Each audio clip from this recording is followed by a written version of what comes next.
part of being human in our current world is folding your laundry, is, all these tasks that we take for granted, but that children want to do. And it doesn't need to be like time to do your chores. It's just like, oh, let's do this together because we live in community, we're a family, and these are the tasks that need to be done in our life to make us function. Welcome to the Foxy Mama podcast, where creativity meets parenthood. I'm your host, Lindsay Brace, and each week we'll explore the world of creative entrepreneurship and business through the lens of motherhood. Join us as we chat with inspiring mamas and parents sharing their stories, insights, and the art of balancing it all. Whether you're an artist, entrepreneur, or just navigating parenthood, this is your space to find inspiration, helpful tips, and support. Now let's get Foxy Mama.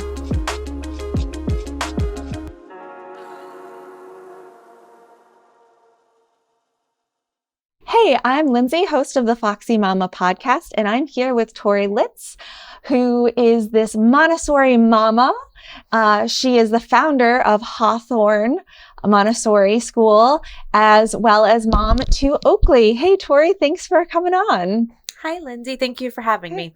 I do want to say that I'm the co-founder of Hawthorne. The co-founder. Take full credit where it's not deserved. Yes, Katie Anderson co-founded Hawthorne Montessori School with me and is still over there running it. So I definitely want to make sure she gets credit where it's deserved. Yeah. So tell our listeners about yourself a little bit. Okay. I can just describe myself as a stay-at-home mom, which is my dream come true. But I will always be a Montessorian, an educator, and moved to Asheville a decade ago with my husband, who's a musician. And we are now embarking on parenting for the first time. Yeah. And your little one, Oakley. Yes. Yeah. She is going to be 7 months in a couple days. Yeah. So you are the co-founder of Hawthorne Montessori, which is located in Asheville, North Carolina, alongside of Katie Anderson, Kara Beth Brackens, and Kanan Brackens. Kanan. Why? And I was like blanking. I was like, wait, we went over this. That's okay. Kanan Brackens. Yeah. So what influenced you to open a school?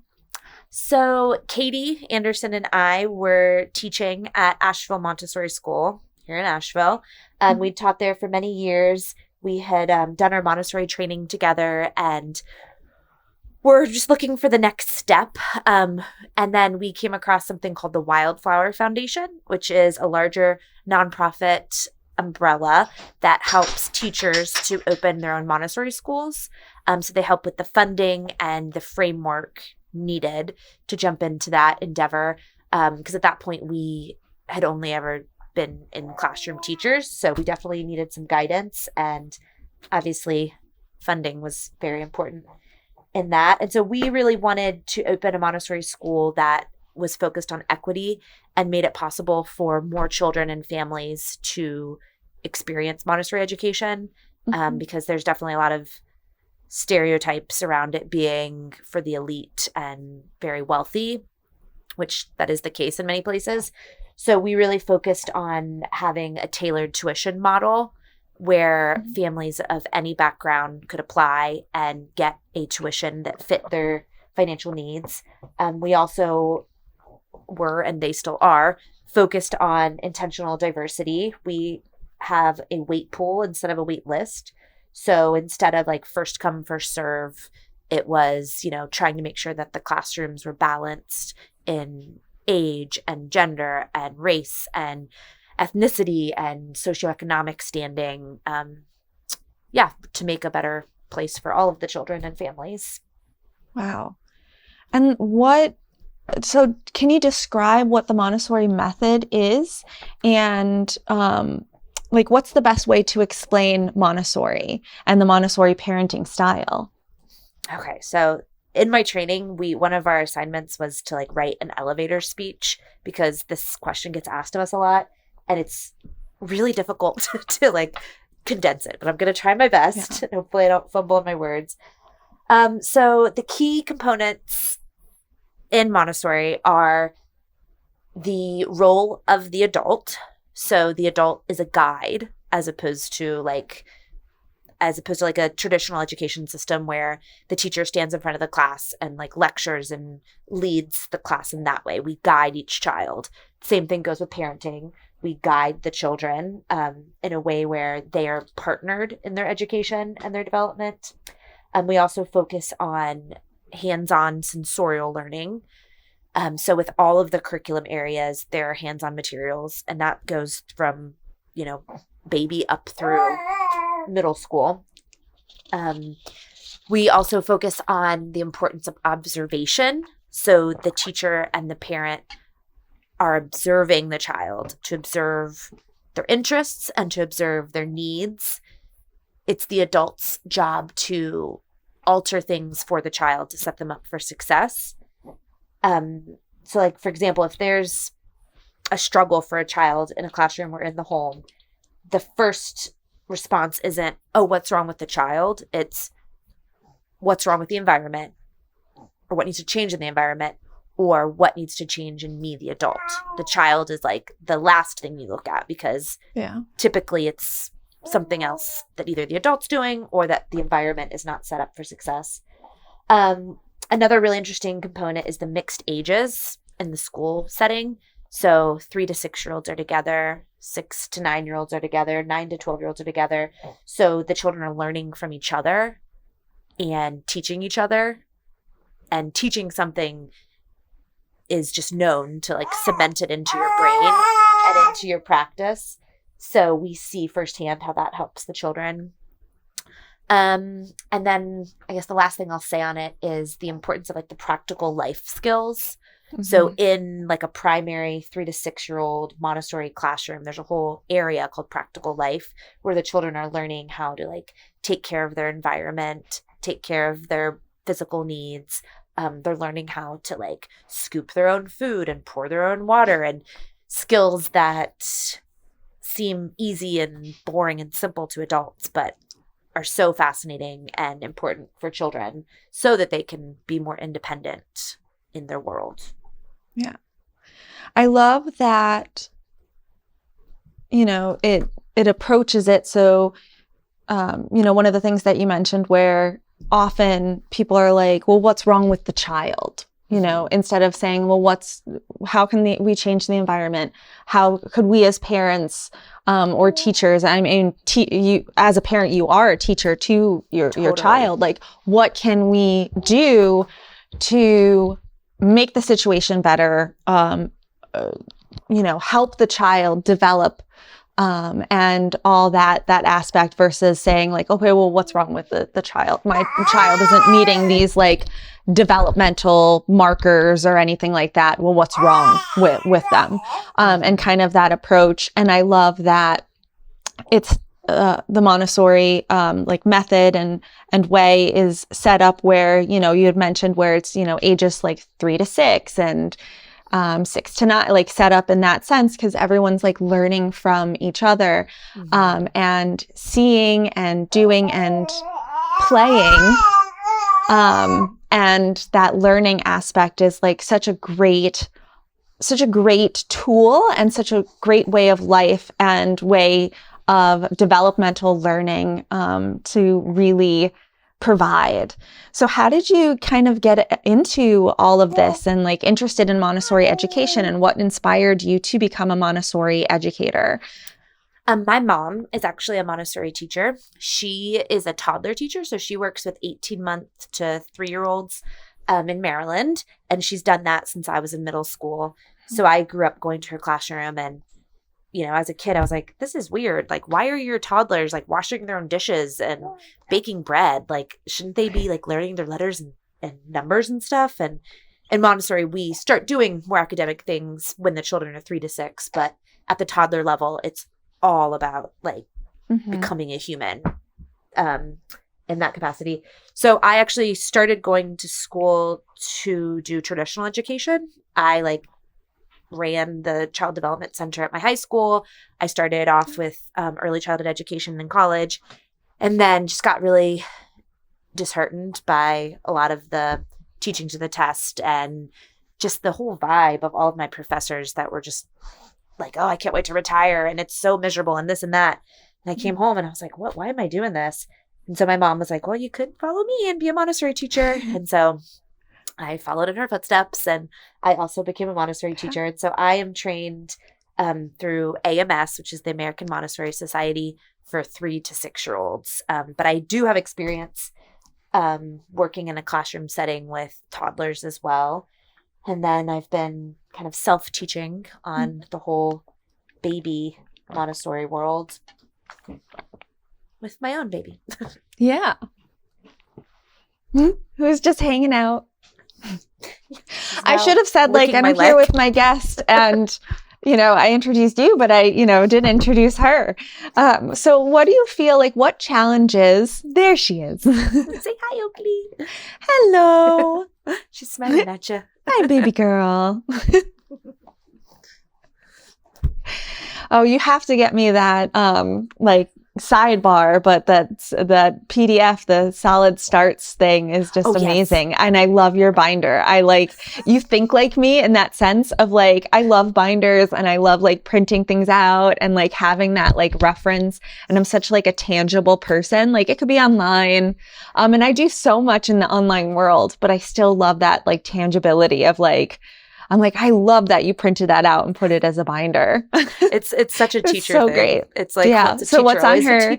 Yeah. What's on her meal plan for today? Today she'll be having kidney beans, pepper, and tomato. And so like, it's really helpful because it shows you like how to prepare each food so that it's not a choking hazard. And so she is able to self-feed. Like with the kidney beans, you like smush them up because whole they would be a choking hazard. And that's from the solid starts? Yes. Yeah. The solid starts, the first 100 days meal plan. It's amazing. That I'm following to a T because I'm a freak.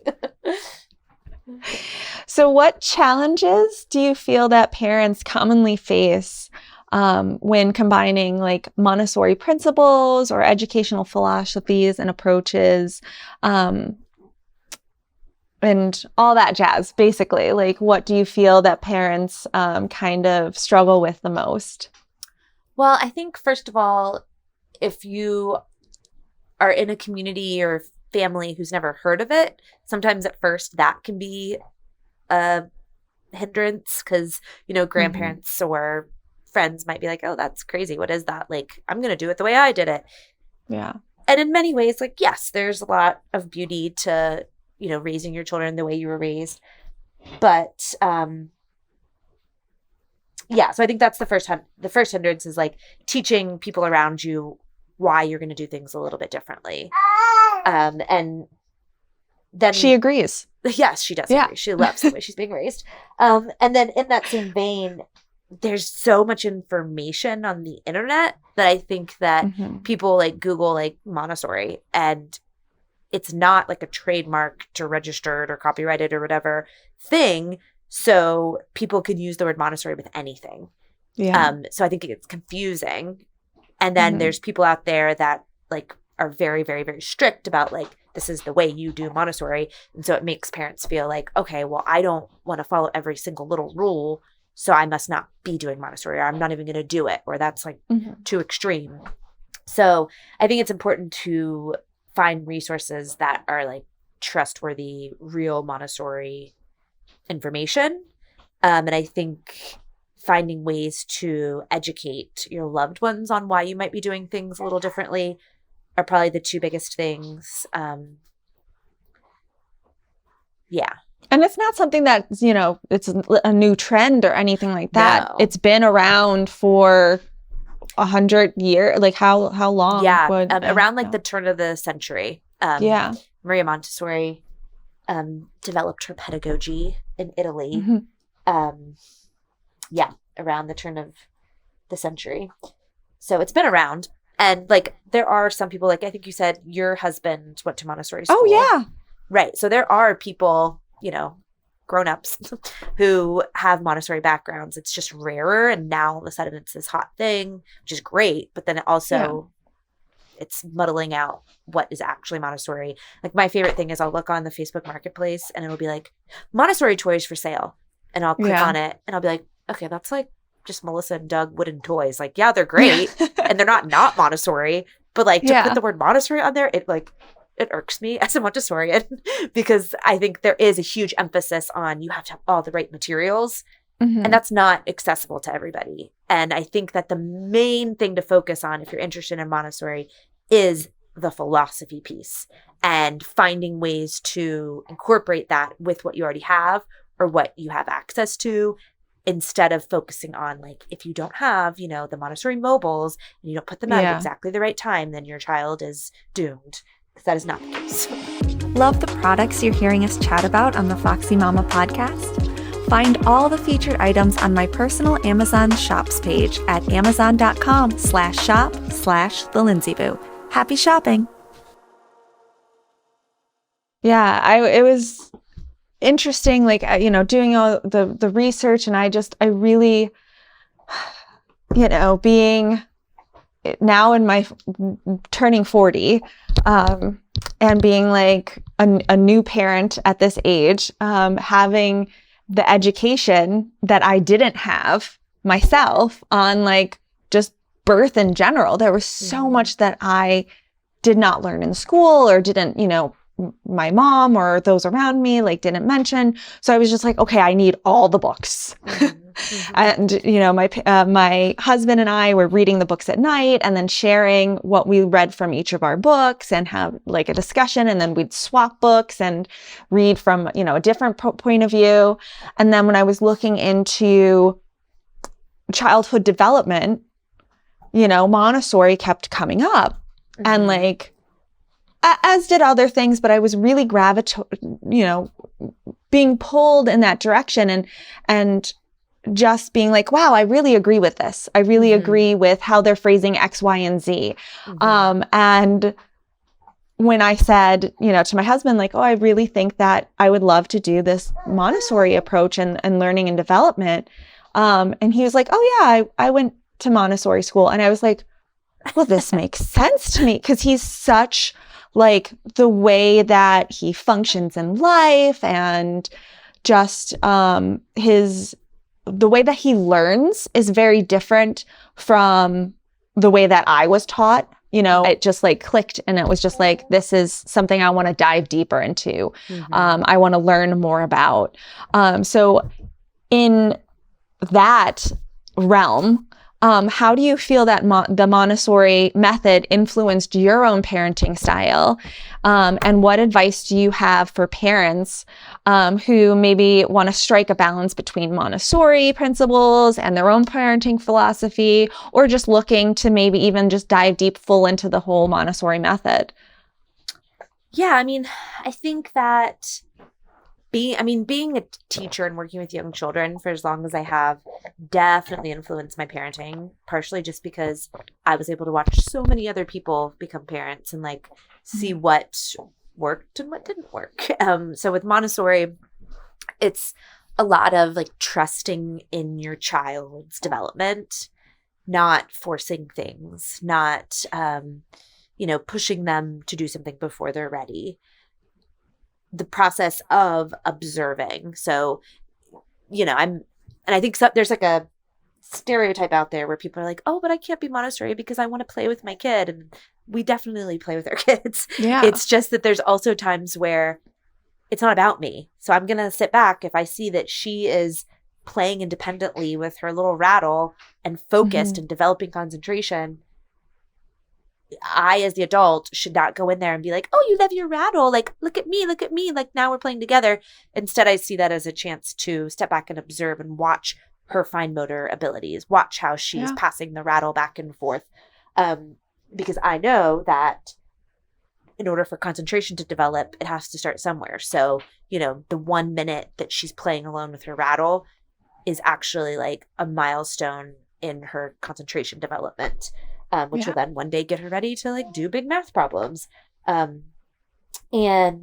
the simplicity factor definitely has an impact on me. So like the Montessori like aesthetic, very like minimalist items. So instead of having like a huge toy box full of toys. Maybe I own all those toys, but I have them put away in storage and I just have a few toys out at a time, because we know from Maria Montessori's observations, also she was a scientist. So like this philosophy is based on a science of her observing, trying different things. So we know that, a baby's going to be overwhelmed by too many stimuli. So I'm just going to put out a few at a time. And then I'm going to follow what I see she's interested in. So if I see like, she never plays with that shaker and it's been out for like a week. I try to entice her with it. She's not interested. So maybe I put that away and I pull out something that I think she will be interested in.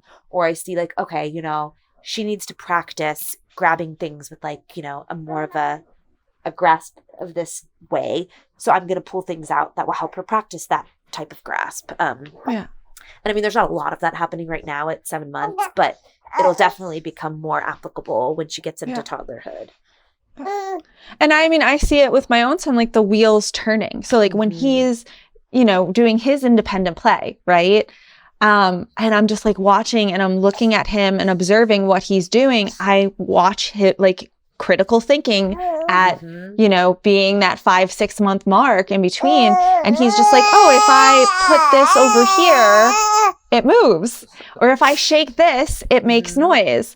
And just watching him, it gives me that joy of just like, and I'm like, wow, he's like really thinking about it.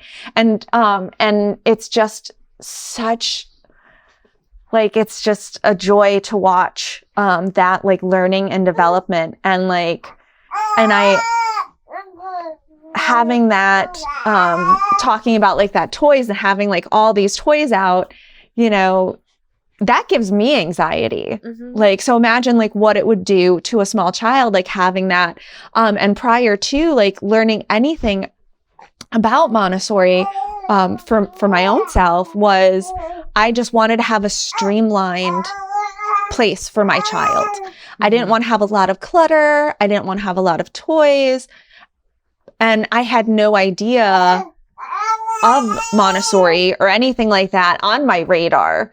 Until like, doing more education for myself, like doing more learning and development and looking into things.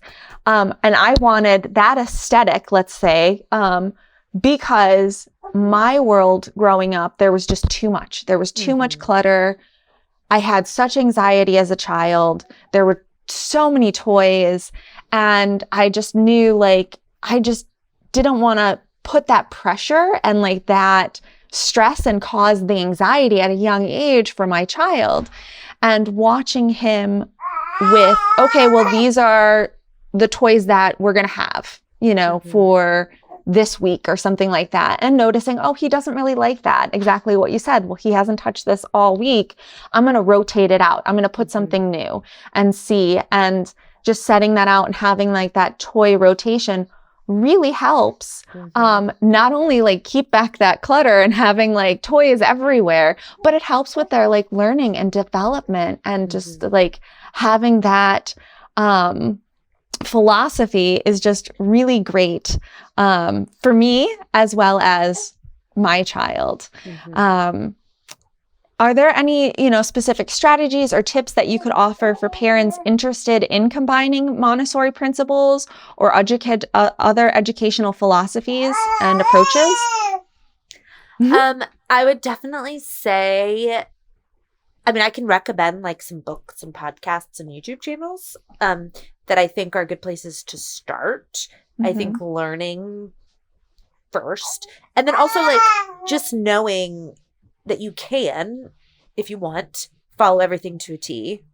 But if there are parts of it that don't click with you, you can also just take what feels right to you, what fits with your family, and then you don't have to do it all. It's not, a strict religion of any sort. But I always recommend the book, The Montessori Baby by Simone Davies and Junifa Ozedike, I believe is how you say her last name. And there's also The Montessori Toddler for the older child. And then people who want to delve a little bit deeper. Sorry, I'm making sure my husband can take the baby. There's the book called Montessori from the Start which is less pictures and more content. So I know some people have said that the Montessori baby doesn't really get into like the why of a lot of the philosophy. It's more just like a broad introduction.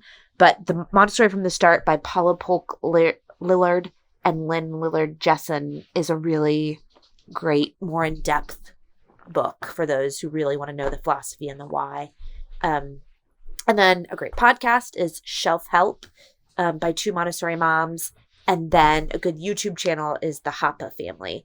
And so that podcast and that YouTube channel like have basically like episodes that go into almost anything. Like you could be like, I want to learn more about the floor bed, and you can find a podcast or a video about it. Or I want to learn more about toy rotation.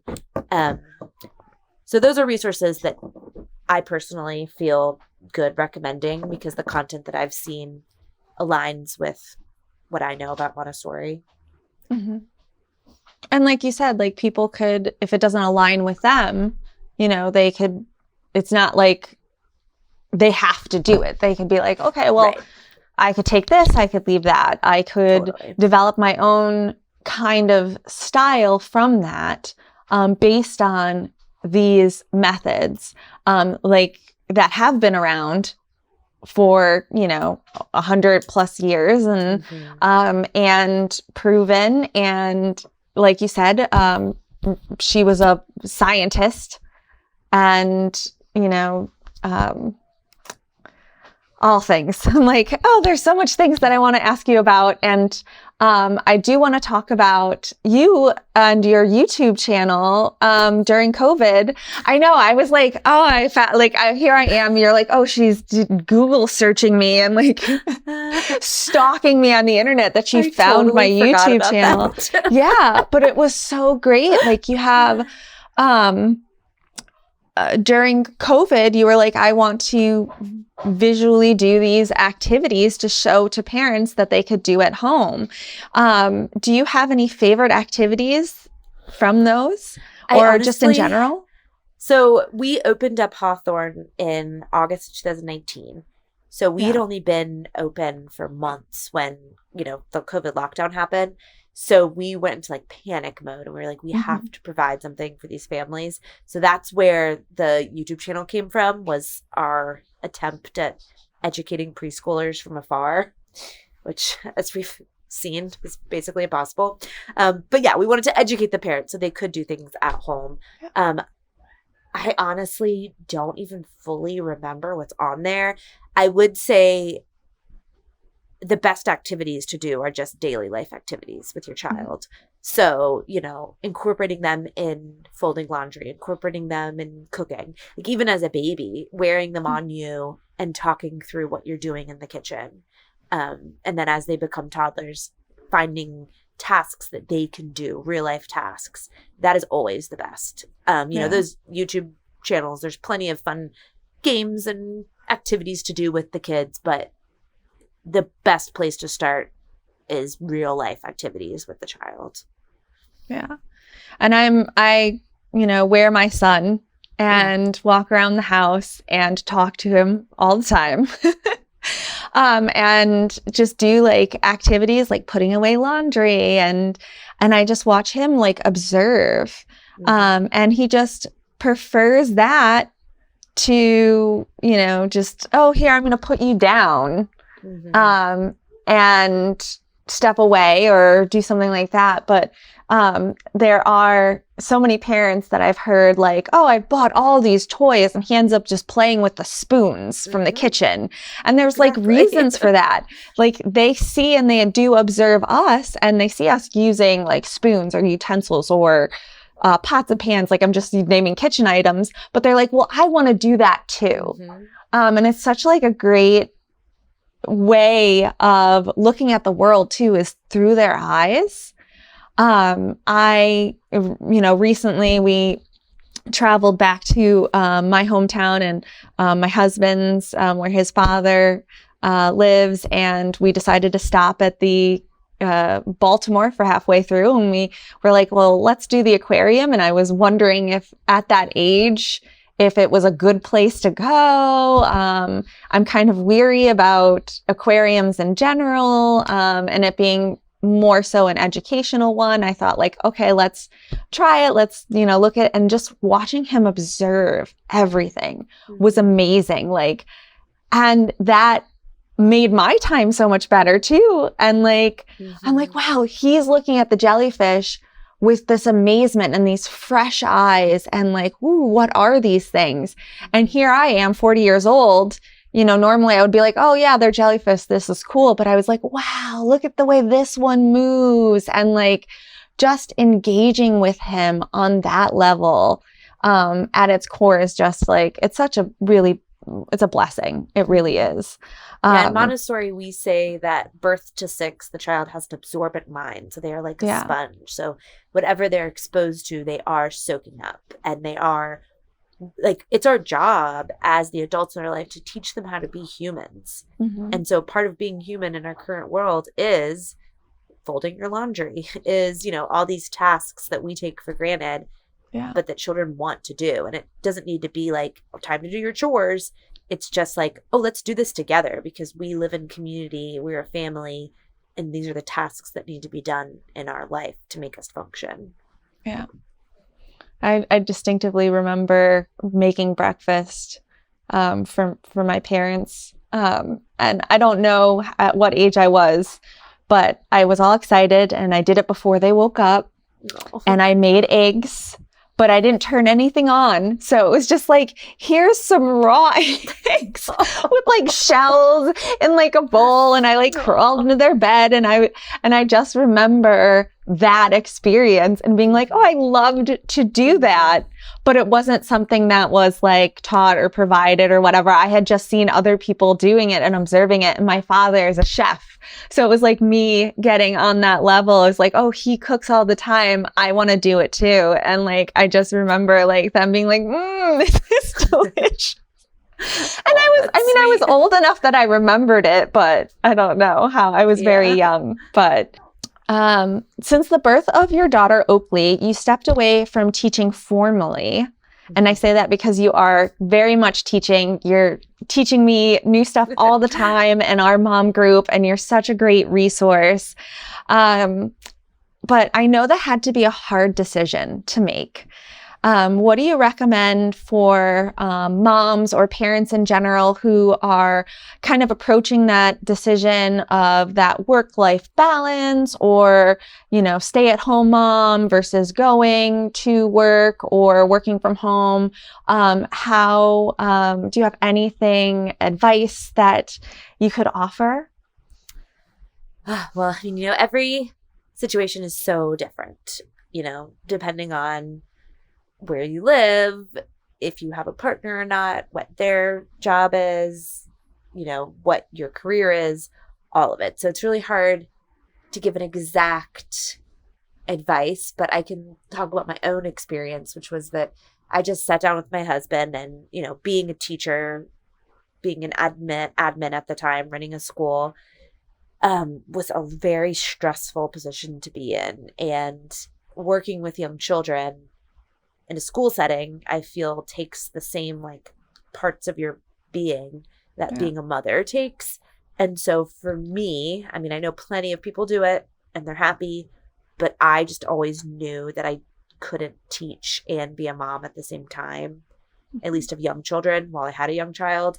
And so I originally was going to stay on as head of school and admin, but the stars just kind of aligned where we decided, we're going to just cut back in our lives because, when you weigh the cost of childcare, whether it's a daycare, an in-home daycare, a nanny, like you have to think, am I even making enough money to make this worth it? Mm-hmm. And for some people, it's not about the money. It's just, I don't want my whole identity to be a parent, which I totally understand. And so they want to keep their job. Or maybe your job is something where if you leave for a year to raise your kid, you're out of date in your profession and you aren't even relevant anymore. So you have to keep working. But with our situation, we just decided, we're not going to go out to eat anymore and we're not going to buy anything we don't need. And we're just going to try to have a simpler life while our daughter is young. And it's been a dream come true so far. And I feel so fortunate. You know, my husband's a musician, so his income is not predictable and it's all over the place as far as what he's doing each week. But it's been the right choice for us, and I feel really good about it. And yeah, I think that if anyone has the ability to and wants to, they should do it. Because, you know, worst case, you say, this isn't for me. I'm going to go back to work and I'm going to find a nanny or whatever childcare situation you have to come up with. But I knew that I would regret not trying. And so far, it's been the right choice. Yeah. And like, so at its core is just to follow your heart and do what's best for you. Sure, there's always somebody that has something to say about everything, right? So you just cancel out that noise. The focus is yourself, your mind, body, spirit, soul, all of it, and your babies. And just to listen to that gut feeling and listen to your heart. Yeah. Well, thank you so much for your time and your energy and sharing all this stuff with me and with anyone that's listening. It's just been such an honor to get to know you too, and have you in my life as a friend, as a mom friend in our little mom group. And I've just learned so much from you. So I thank you deeply from the bottom of my heart. Thank you so much. Thank you. Thank you for having me, Lindsay. It's been great. The Foxy Mama podcast is here to entertain and share general insights. Our content is not a substitute for personalized advice from professionals like financial advisors, physicians, or therapists. So enjoy the Foxy vibes, but consult the superheroes for personalized advice.